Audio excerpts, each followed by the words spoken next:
पुऱ्या बनवणार आहे त्यासाठी गव्हाचं पीठ चाळून घेतलंय, चवीनुसार मीठ टाकलेलं आहे त्यामध्ये, म्हणजे आपल्याला मीठ थोडंसं पुऱ्याला चव छान येते.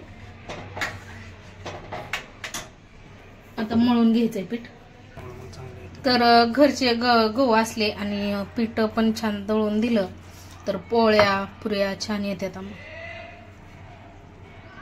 पुरणपोळी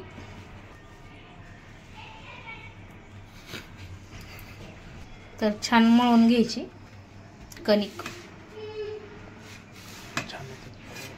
आणि थोडंसं घट्टच पुऱ्याचं पीठ आहे ना, थोडं घट्टच मळून घ्यायचं. तर पीठ मळून घेतलेलं आहे.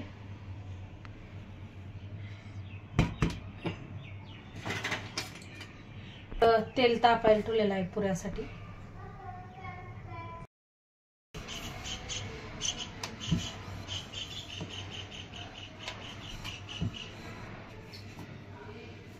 तेलात बुडवून किंवा पिठामध्ये बुडवून करू शकता.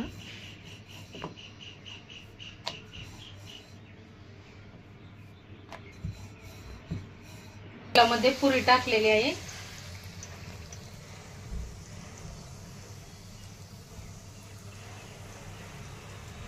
तर दोन्ही साईडने आपल्याला छान तळून घ्यायची.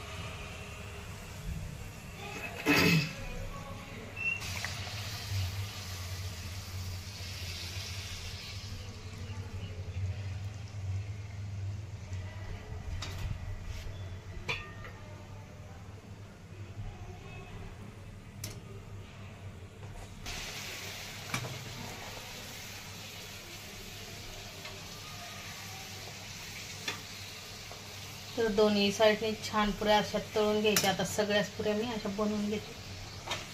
पाहू शकता कशी टम्म फुगली पुरी.